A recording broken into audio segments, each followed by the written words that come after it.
আসসালামু আলাইকুম। পুরোদমে চলছে ইসরায়েল ফিলিস্তিন সংঘাত, সর্বশেষ আন্তর্জাতিক সংবাদে স্বাগত। শুরুতেই শিরোনাম। শুরুতেই জানিয়ে দেব গুরুত্বপূর্ণ ভয়ঙ্কর সংবাদ। মার্কিন দুইটি জাহাজ সহ কয়েকটি জাহাজে নতুন করে হামলা চালালো ইয়েমেনের হুতি সম্প্রদায়, ধ্বংস করেছে জাহাজগুলো। থাকছে বিস্তারিত প্রতিবেদনে। এদিকে গাজা উপত্যকায় ভয়াবহ গণহত্যায় ইসরায়েলের সঙ্গে কূটনৈতিক সম্পর্ক ছিন্ন করার ঘোষণা দিল কলম্বিয়া। এদিকে ইয়েমেনের হুতি সম্প্রদায় ব্রিটিশ তেল ট্যাঙ্কারে আবারও হামলা চালিয়েছে, ধ্বংস করেছে মার্কিন MCQ-9 নামক একটি ড্রোন এবং ধ্বংস করেছে সেই তেল ট্যাঙ্কারটি। থাকছে বিস্তারিত প্রতিবেদনে। আরও জানিয়ে দেব তলে তলে একজোট হয়েছে সৌদি আরব এবং ইহুদিবাদী কট্টরপন্থী ইসরায়েল। সবশেষে দেখবেন ইহুদিবাদী কট্টরপন্থী ইসরায়েলের সঙ্গে আরব দেশগুলোর সম্পর্ক স্বাভাবিক করার সমালোচনা করেছেন আয়াতুল্লাহিল খামেনি। থাকছে বিস্তারিত প্রতিবেদনে। শুনছিলেন শিরোনাম, এবার বিস্তারিত। ইয়েমেনের হুতি আনসারুল্লাহ আন্দোলন সমর্থিত সামরিক বাহিনী নতুন করে কয়েকটি শত্রু জাহাজের উপর হামলা চালিয়েছে। ফিলিস্তিনের অবরুদ্ধ গাজা উপত্যকার সাধারণ মানুষের উপর ইহুদিবাদী ইসরায়েল যে বর্বর আগ্রাসন এবং গণহত্যা চালাচ্ছে, তার ওই প্রতিবাদে ইয়েমেন থেকে এই হামলা করা হয়েছে। ইয়েমেনি সামরিক বাহিনীর মুখপাত্র ব্রিগেডিয়ার জেনারেল ইয়াহিয়া সারি সোমবার এক ভিডিও বার্তার মাধ্যমে নতুন অভিযানের এই কথা জানিয়েছেন। তিনি বলেন, লোহিত সাগরে আমেরিকার দুটি যুদ্ধজাহাজ এবং কয়েকটি ড্রোনে হামলা সহ শত্রুদের যুদ্ধজাহাজের বিরুদ্ধে কয়েক দফা অভিযান চালানো হয়েছে। এসব অভিযানের লক্ষ্য অর্জিত হয়েছে বলে জানান ইয়াহিয়া সারি। ধ্বংস করে দেওয়া হয়েছে সেই যুদ্ধজাহাজগুলো। অভিযানগুলোতে ইয়েমেনের ক্ষেপণাস্ত্র ইউনিট এবং ড্রোন ইউনিট সহ সশস্ত্র বাহিনীর বিভিন্ন ইউনিট যোগ দিয়েছে। জেনারেল সারি জানান, লোহিত সাগর দিয়ে দখলদার ইসরায়েলের বন্দরের দিকে যাওয়ার সময় সাইক্লেট নামের একটি জাহাজে হামলা চালানো হয়। এছাড়া SMC ওরিয়ন নামের ইসরায়েলের আরেকটি জাহাজ ভারত মহাসাগর দিয়ে যাওয়ার সময় ইয়েমেনের সেনারা জাহাজটি লক্ষ্য করে কয়েকটি ড্রোন দিয়ে হামলা চালিয়েছে।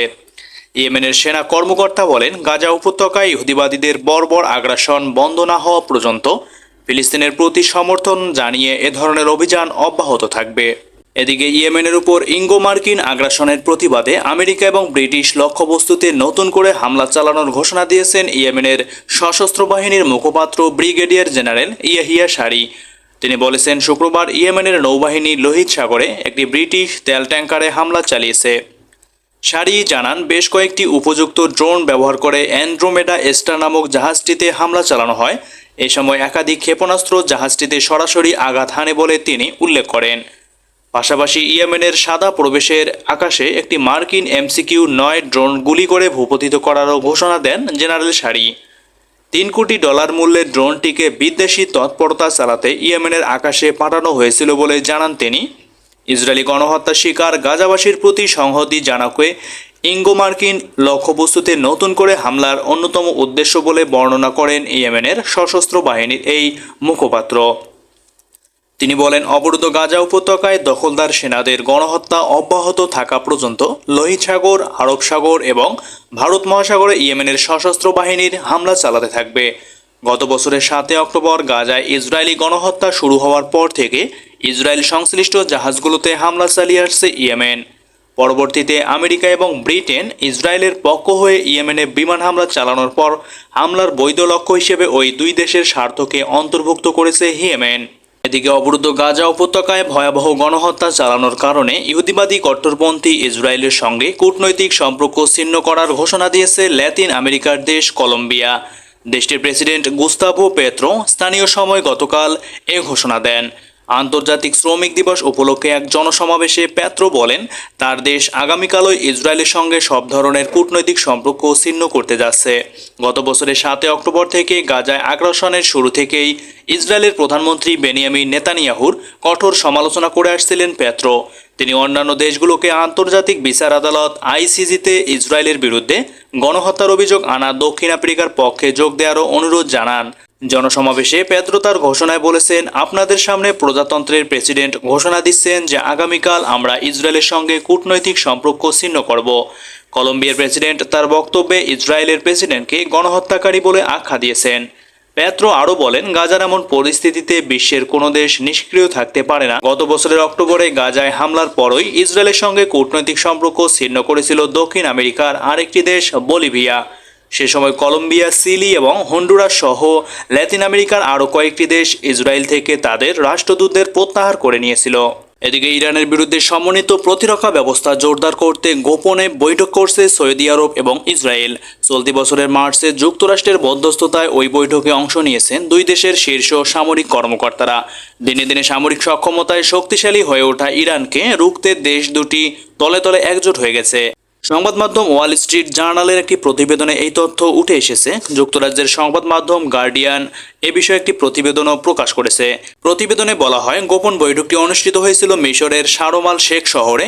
সেখানে ইসরায়েলের প্রতিরক্ষা বাহিনীর IDF চিফ অব স্টাফের সঙ্গে দেখা করেন সৌদি আরব, কাতার, সংযুক্ত আরব আমিরাত, বাহরাইন, জর্ডান এবং মিশরের প্রতিনিধিরা। এ সময় যুক্তরাষ্ট্রের প্রতিনিধিত্ব করেন দেশটির সেন্ট্রাল কমান্ডের প্রধান জেনারেল ফ্রাঙ্ক ম্যাকেনজি। ইরানের ক্ষেপণাস্ত্র এবং ড্রোন সক্ষমতা দিন দিন বাড়ছে। এ নিয়ে মাথা ব্যথা হয়েছে ইসরায়েল এবং সমমনা আরব দেশগুলোর। এমন পরিস্থিতিতে তেহরানকে সামাল দিতে আরব দেশগুলোর সঙ্গে প্রথমবারের মতো বড় ধরনের বৈঠকের আয়োজন করেছে ইহুদিবাদী ইসরায়েল। এদিকে ইসরায়েলের সঙ্গে সম্পর্ক স্বাভাবিক করা নিয়ে আরব দেশগুলোর কঠোর সমালোচনা করেছেন ইরানের সর্বোচ্চ ধর্মীয় নেতা আয়াতুল্লাহিল খামেনি। তিনি বলেন, ইসরায়েলের সঙ্গে সম্পর্ক স্বাভাবিক করতে আরব দেশগুলো যে চেষ্টা চালাচ্ছে তাতে মধ্যপ্রাচ্য সংকট সমাধান হবে না। খামেনি আরও বলেন, কিছু মানুষ মনে করছেন প্রতিবেশী দেশগুলোকে ইসরায়েলের সঙ্গে সম্পর্ক স্বাভাবিক করতে জোর করা হলে সমস্যার সমাধান হয়ে যাবে, কিন্তু তারা এটা ভুল করেছেন। মার্কিন পররাষ্ট্রমন্ত্রী অ্যান্টনি ব্লিংকেন বলেছেন, সৌদি আরব যদি ইসরায়েলের সঙ্গে সম্পর্ক স্বাভাবিক করে তবে ওয়াশিংটনের পক্ষ থেকে নিরাপত্তা প্যাকেজ দেওয়ার বিষয়টি প্রায় চূড়ান্ত করা হয়েছে। গাজা ইসরায়েল হামলা শুরুর আগে সৌদি আরব এবং ইসরায়েল সম্পর্ক স্বাভাবিক করার পর্যায়ে পৌঁছে গিয়েছিল। গাজা ইসরায়েলি হামলার পর থেকে ইরান এবং ইসরায়েলের মধ্যে পাল্টাপাল্টি হামলার ঘটনাও ঘটেছে। এ নিয়ে মধ্যপ্রাচ্যে উত্তেজনা ছড়িয়েছে।